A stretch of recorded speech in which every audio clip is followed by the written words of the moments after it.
Yo, yo, yo, yo, yo, yo, yo, yo. What's the deal? What's the deal? What's going on, everybody? Peace and love, peace and love, peace and love. Happy Wednesday. Happy Wellness and Wisdom Wednesday. We're back again with another episode of SRDaily. I'm your boy, your host, LaShawn Sugar Ray Marston. You are tuned into episode 566.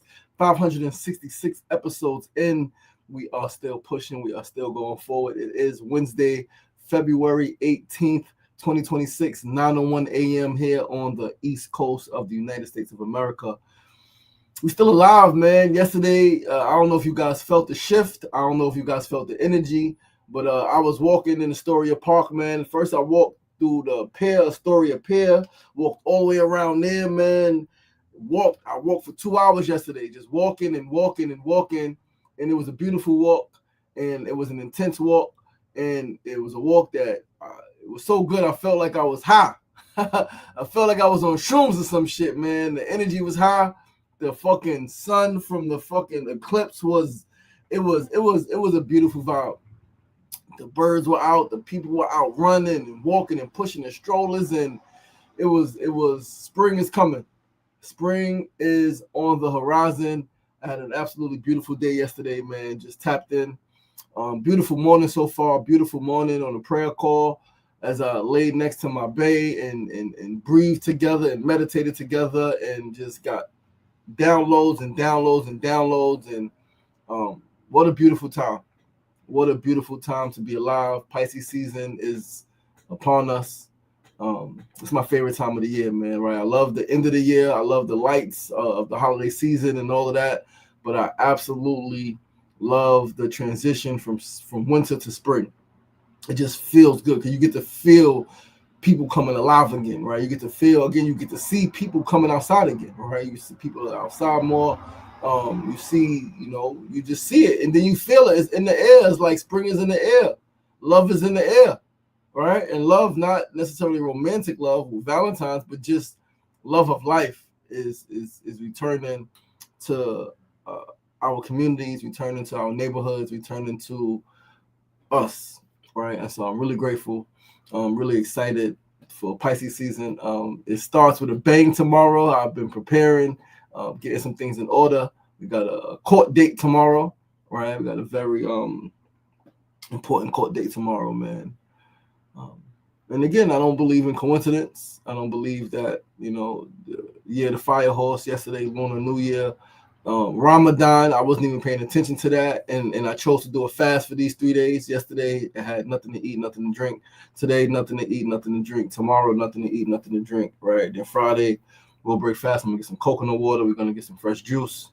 Go get some fruit, right? And get our way back into this thing as we prepare for a longer fast coming up. We're going to do a long fast, the longest one ever, coming up soon. We're going to tell you more about it as it approaches more, and finalize the details on that.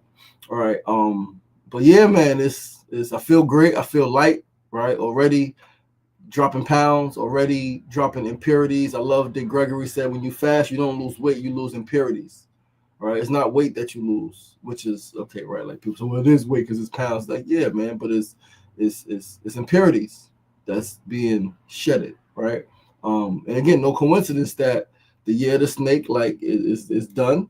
Right, the year of the fire horse is here, right? And so yeah, it's a beautiful time. It's a very auspicious time, right? In 2 weeks, on March 3rd, is going to be another eclipse, a lunar eclipse, right? And eclipse season accelerates everything that you've been manifesting and working to manifest. It speeds up. And there are a few things I've been working really hard to manifest, man. I've kept my composure. I've maintained my integrity. Right, I've remembered my faith, right, and I've been steadfast and not responding and not reacting to the bait, right, that has been thrown at me for the last few years. A lot of bait has been thrown at me to get me to bite, get me to react violently, get me to react. Ramadan Kareem, on the love when I check in. Ramadan Kareem, wish you a beautiful, bliss, safe Ramadan, healthy Ramadan. She's also doing her fast.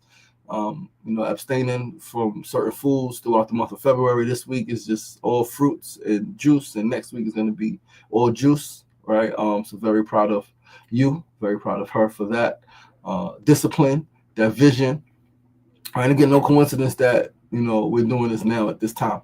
All right, very different reasons, very different circumstances, different. Right, she's been doing it the whole month. I've been eating like crazy the whole month until I said, right now we got to stop. We got some shit coming up. We got to be a little more clear headed.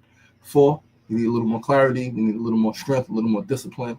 We need to be in the we need to move to a higher space spiritually to fully manifest this thing that we've been working towards energetically for some years now, right? And it's right here upon us. Know that it's not going to be easy, but know that easy and hard is just subjective, right? It is what it is. But anyway, man, what's going on? Sefu Sankofa on the check-in, Maylin on the check-in, brother, sister. Man, you guys are beautiful. Thanks for the pictures, my brother. It's so good to see you both smiling and Sefu, man, we ain't never seen you in so many bright colors, smiling without a hat. You know what I mean? Like, you look great, brother. You look great. You look amazing. Happy start to Lent, right? Lent season is a lot of energy at the same time.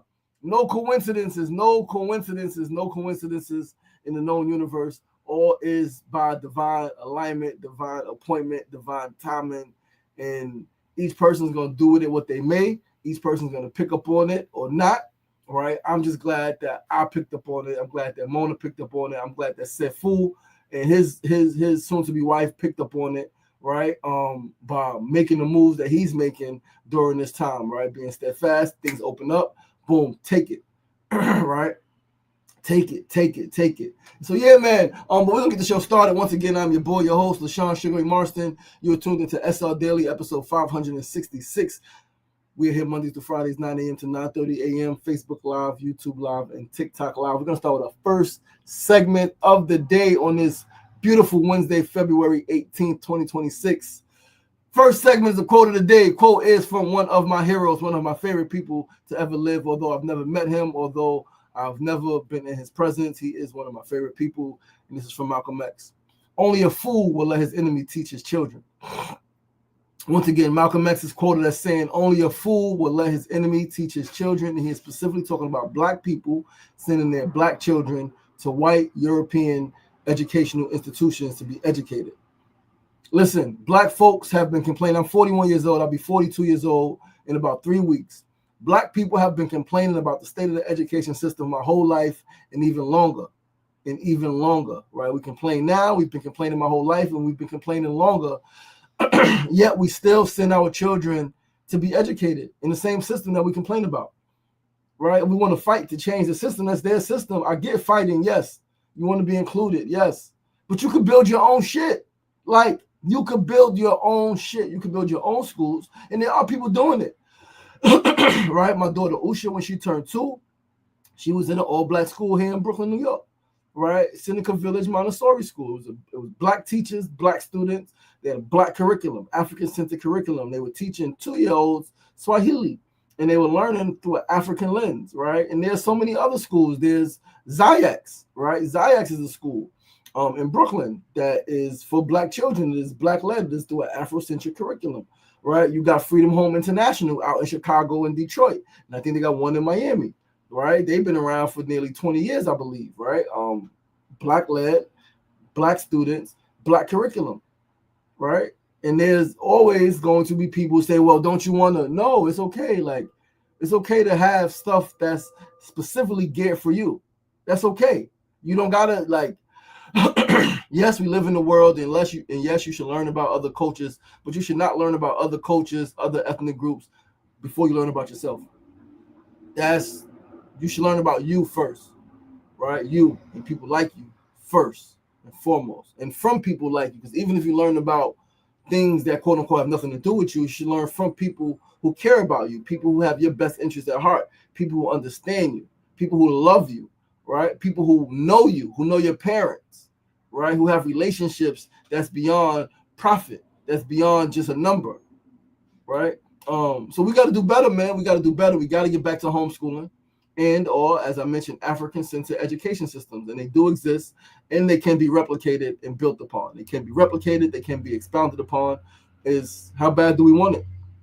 Or do we just want to keep complaining about the American standard education system and keep saying that, oh, they ain't doing this, oh, they ain't taking this out, oh, they ain't including this, What you gonna do about it? You gonna complain? And I get that there are a certain number of people that is just going to complain. But you decided that's you. Are you going to be the person who just complains, or are you going to be the person who takes action, who sees the problem and takes action towards a solution?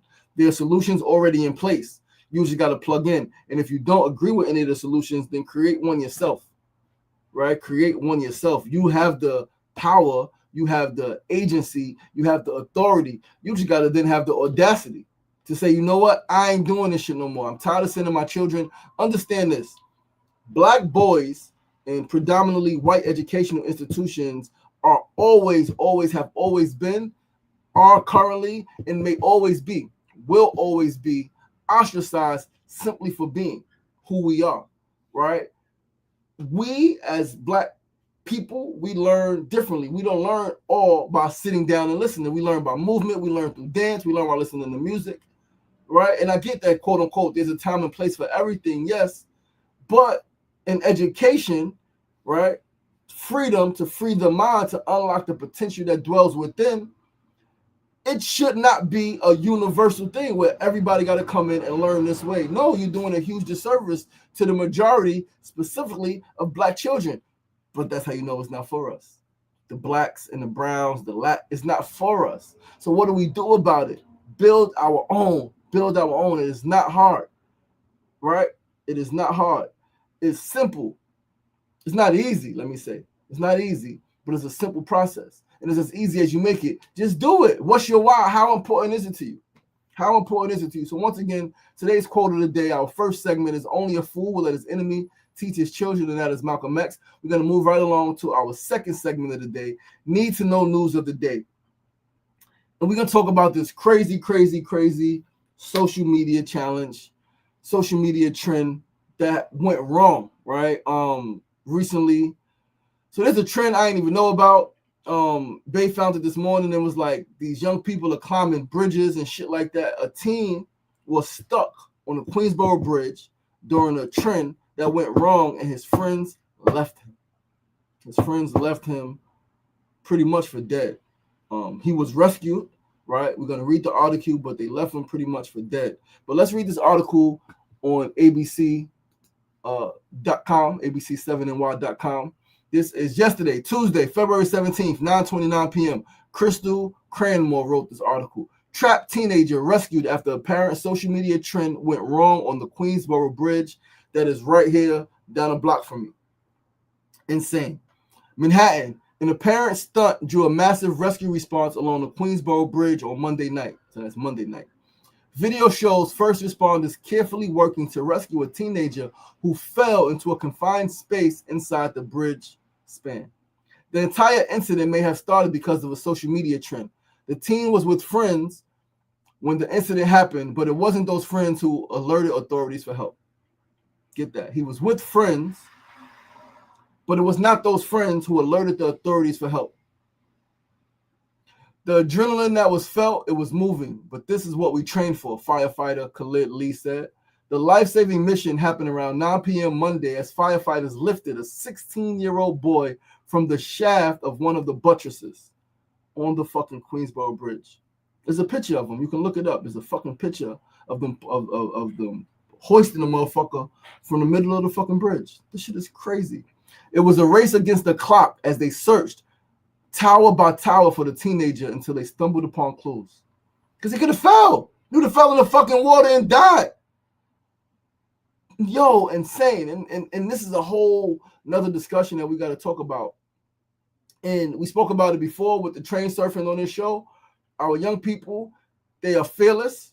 Our young people are they don't have the logical part of their brain is not fully developed. The prefrontal cortex is not fully developed, right? So like they have a thought and they go with it without thinking through the steps. Like, this could go wrong. I could fall. Why am I doing this? What is this for? What is the purpose? How will my parents feel if something happened? How, like, they're not thinking about any of that, which is understandable, which is why we need more, not just parental involvement, right? Because parents are involved and children are still doing shit.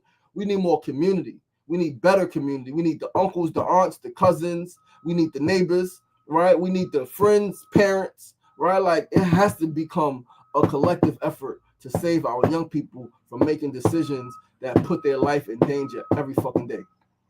Let's keep reading. Once I saw the shoe and the blood, I just relayed that information to the rest of the members on the scene so we could all get the ball rolling on what we were going to use to retrieve this victim once we laid eyes on him. He was just mumbling from the severe trauma that he experienced. He fell. He was on the bridge and fell and got stuck. Thankfully, he got stuck. This nigga fell and just been dead. Boom.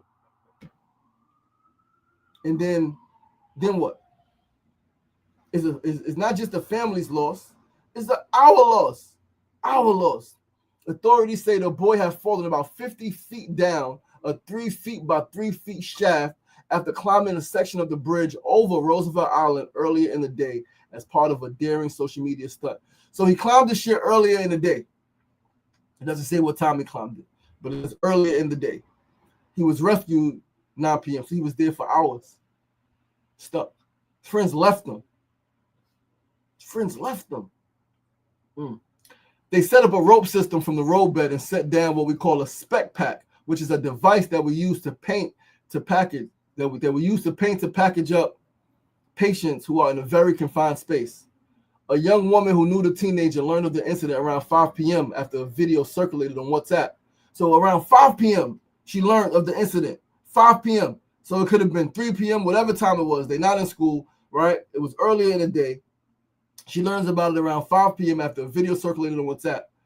She said, I texted them anonymously. I didn't know really what to do either because I wasn't there. But, these kids are panicking. And I was like, if there's someone in critical danger, I need to help, the girl said. She said the teenager was climbing the bridge with a small group of friends who apparently left the teenager alone after he fell down the shaft. She said those who knew the teenager are praying for his recovery and hope others don't make the same mistake. Call for help for their friends and stay with them and don't take the course of action that they did. Don't take that action. And even if you take some stupid shit happens. Don't leave your friends. Don't leave your friends. Friends don't leave friends in danger like that, man. Friends don't leave friends in danger like that. Cool, we did some fucked up shit. Somebody's in danger. We staying here. We not leaving.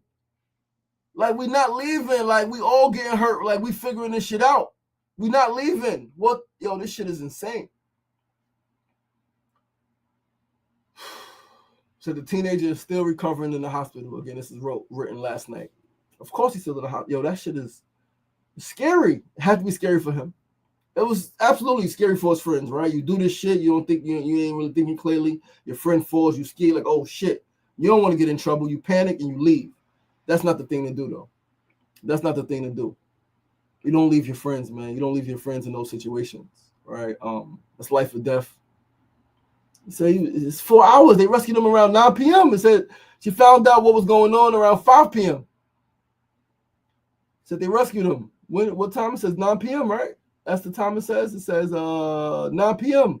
Life-saving mission happened around 9 p.m. So that's at least 4 hours that he was there. 16 years old. Sure, frightened. Alarmed. All the thoughts are now going through his head. What's my mother going to say? What's my father going to say?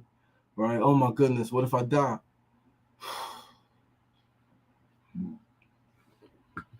Yo, we got to make better decisions. We got to encourage our children, our young people to make, like, I don't know. I don't got all the answers, but I just know we got to do more. And we need to, more of us need to be involved in these children's lives. Same day, Monday, right? Same day this shit happened, Monday. I don't know if you guys saw the clip circulating social media. A lot of clips circulating. Bay Plaza Mall up in the Bronx. The teenagers went there and took over. They broke shit. They threw shit. They chased people. Cops came. They were fighting the police. Hundreds of teens got arrested. So now this is the dilemma. The energy, the fearlessness is great. The energy is just misguided. It's misdirected. As they say, an idle mind is a devil's playground. When you don't have anything to focus on, you focus on anything that comes up. And a lot of what's coming up for these young people is attention-seeking efforts, attention-seeking actions, attention-seeking trends. They're doing shit for attention because they feel like they're not getting attention, because a lot of them are not getting attention at home. They only get attention when they do something wrong. Only when they get in trouble do they get attention. Only when they get in trouble. They not like us. Razor, crud, bro. They're worse. But like we ran the tracks. Like we ran the tracks in the train station. We did dumb shit as well. Teenagers, like not all of us, of course, but teenagers back then also train surf. So like shit is fucked up, man. Like every generation inherits what the former generation before them has done, and things evolve. They do worse, right? They do more, right? Like we got to do more, man. We got to do more for our young people because they're losing their lives at an accelerated rate, right? They're killing more access to guns, killing each other more. The vaping is more, the drug use, the pills, they're drinking more, right? Like, man. Elevator surfing in the PJs in the 90s. Absolutely, teens elevator surfed, right? Like, we did stupid shit. We did stupid shit, Razor. Like, I was telling Mona how fucking people fucking swam from Queensbridge to Roosevelt Island in the water. The East River, like people jumped in the East River and swam. Dangerous, crazy, not thinking. People played Russian roulette back then. Like people really played Russian roulette. Put one gun in a motherfucking revolver, spin that shit around, hold a gun to your head, pull the trigger. People play Russian roulette. I thought me and my friends, we thought about it. We had the gun and we thought about that shit. And we was like, nah, we ain't doing this shit. This shit is crazy because like you could really kill yourself. And people have done it. People have killed themselves. People have killed their cousins playing Russian roulette. Like people, it happened. So like, yeah, these young people are not like us. They're worse than us because we set the standard. We set the standard. We did fucked up shit, and they're doing fucked up shit. And so, like, as adults, as parents, as uncles, as aunts, as motherfuckers who care, we got to do better. We jump roofs, right? We play manhunt on the roof. I remember I almost jumped off the roof by accident. We playing fucking manhunt and running on the roof in Queensbridge. Some of the roofs are the same exact, so you can jump from one roof to the next, but then some of them are a little bit lower, right? And then some is no next building. And so running, I jump from the roof to the roof, and I jump from the roof. Oh, the next is the lower one. Whew, I got scared. I stopped. I still jumped. And then when I was like, oh shit, no, it's no next building. Could have jumped off the fucking roof. Like we did that shit, man. We did that shit. We stole cars. We fucking people burglarized people's homes. It could have been somebody in there. Man. Fu said it reminded me of when a youth accepted the challenge into the bear exhibit into the Bronx Zoo. Yeah, went into the fucking bear exhibit. It was bad. Shit fucked up, man. Shit crazy. Let's go on to our next segment, though, man. Let's figure out ways to reach our young people. Third segment, tip of the day, as always, man. Today's tip is to know your friends, right? Again, that was a perfect example of people you hang with are not necessarily your friends because your friends wouldn't leave you in a situation, right? And yes, sometimes as friends, we put ourselves in fucked up situation. We all in a fucked up situation. So you can't say friends won't let you do dumb shit because like we all want to do dumb shit sometimes at some point in our lives, right? But your friends wouldn't leave you there. He fell on the bridge down a 3x3, 50 feet at least, 3x3 fucking shaft, and they left him. They were not the ones to alert the authorities for help. They did not call the cops. Like, yo, our friend fell on the bridge. We was doing something dumb. Please help. They did not do that. He was there for at least 4 hours. They said 5 p.m., a friend saw a video on WhatsApp, and the life-saving mission happened around 9 p.m. That's at least 4 hours that he was there. Insane. So know your friends, man. Pay attention to how people respond to you when you're going through different things. Pay attention to their body language, their facial expressions, and their words. And then you got to ask yourself even, have I been a friend? Have you been a friend? Have you shown up for people? Have you held people accountable? Have you supported people? Have you left people or not when they've been in danger and when they needed you most? Right? I was talking about when I was in prison and friends didn't write me. The other day, my friends didn't have to check myself because there was people who I love who they were in prison and I didn't write them neither. So it was like, and I get it. You have different friends for different things. I think that's a safe assessment. Some friends are going to be there to support you financially. Some friends are going to be there to show up physically when you need them to. Some friends are not going to be there when you're in prison, but they'll fight for you. Some friends won't fight for you, but they'll run on you, but they'll be there for you when you're in prison.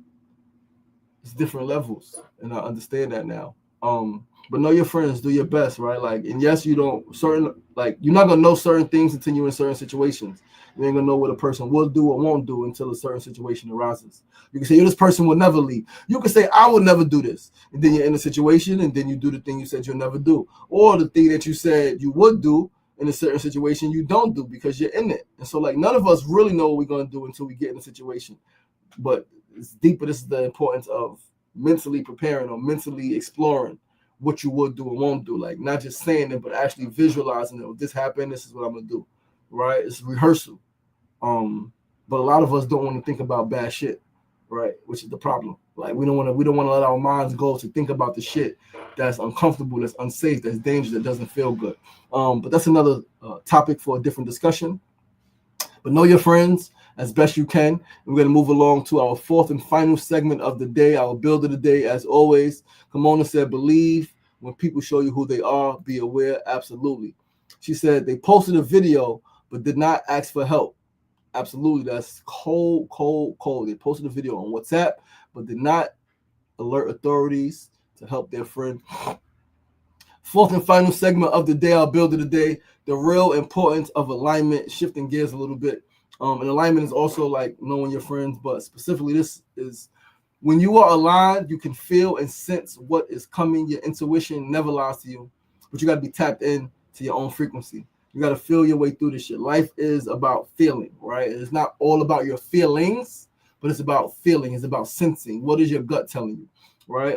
Yes, thinking, using your brain, using your mind is extremely important. I am a brain coach. I am a mindset coach. However, your mind can play tricks on you. Your mind does play tricks on you. But your gut, your intuition, your inner knowing, like your spidey senses, will always let you know what the vibe is.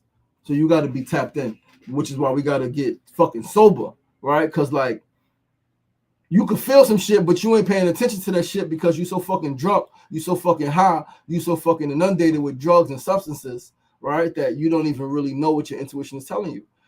I speak from personal experience. I will never forget the day I got shot, June 2nd, Monday morning, 2003, the day before Sunday. It was like, I don't know, it was like magic because once 12 a.m. hit, and now it's June 2nd, 12 a.m., every hour on the hour, my stomach was getting tighter and tighter and tighter. It's like somebody was like turning knots in my stomach, right?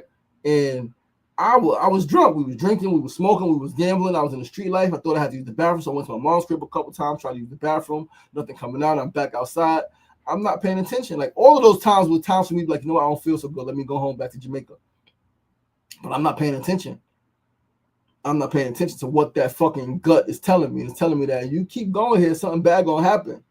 And that next morning, sun come up, 9:30 a.m. I got shot 3 times in front of my friends, in front of my building, with everybody around. Night shift workers. Is beautiful Monday morning, June 2nd, beautiful fucking day. I get shot 3 times.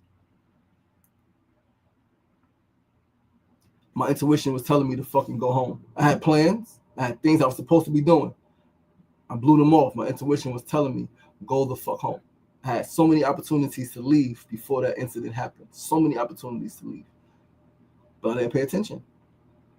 So, like, you got to be in alignment. It's extremely important because you feel and you sense what's coming. Like, you can feel that shit. You know, like, again, I've said it time and time again. So many people are in prison. They could speak for it. The people who are dead can't. But the people who are in prison, the people who, like, survived being shot or survived traumatic experiences, a lot of them can tell you, like, yo, like, I knew something was off. I felt something. I felt the vibe was off. Like, my man got shot in Philly. He got shot by the pastor in the dope spot. Got shot by the pastor in the dope spot. He said when he went in the dope spot, he said first of all, that whole day he felt something off, but he was, again, you in the streets, you're like, you brush it off. Ain't nothing gonna happen. I'm good. I got mine. I got my people's. Like, it's whatever. Goes in the dope spot. He said, he just feels a weird energy. Why the fuck the pastor here? He gets they do the thing. Pastor shoots him 5 times, point blank range, in the stomach and in his chest. He lived. Terry Starks did a fucking shit on Oprah. You could look him up. I interviewed him years ago. Right, got shot by the pastor. He said he knew something was off when he walked in the dope spot to see the pastor. But we don't pay attention to our intuition. We don't pay attention to our spidey senses. We gotta pay attention. We gotta tap in, and we gotta trust. We gotta trust, like, what our intuition is telling us. We got to trust what we feel. Right? We got to trust what we feel, man. So, but yo, guys, that's our show for today. Right? I appreciate you guys. 30 minutes goes by so fast. I love you guys. I appreciate you guys. Thanks for tuning in. It's good to see my brother Razor the Crud on the check-in. Mona Love on the check-in. As always, said Fusen Kofa, as always, and Sister Malin Bar. What is it? Malin Bar. I forgot how to pronounce the name. Malin, what is it? Malin, I can't say the last name. Malin Bantor. I don't know. Pardon me if I butchered it. But listen, I love you guys. I appreciate you guys. Please do join us tomorrow, same time, same place, 9 a.m. to 9:30 a.m. Facebook Live, YouTube Live, and TikTok Live. Once again, I'm your boy, LaShawn Sheree Marston. Remember, it ain't getting knocked down. That's the problem. It's staying down. So get up! The power is in you. As always, be kind to yourself and be kind to each other. Peace and love. Mona Love said Brown. Absolutely. She changed her name to Brown. Maylin Brown. That's a fact. Yo, I love you guys, man. Have a beautiful Tuesday. No, Wednesday. Today's Wednesday, not Tuesday. Have a beautiful day. Pisces season is upon us. We can talk about this shit tomorrow. Peace.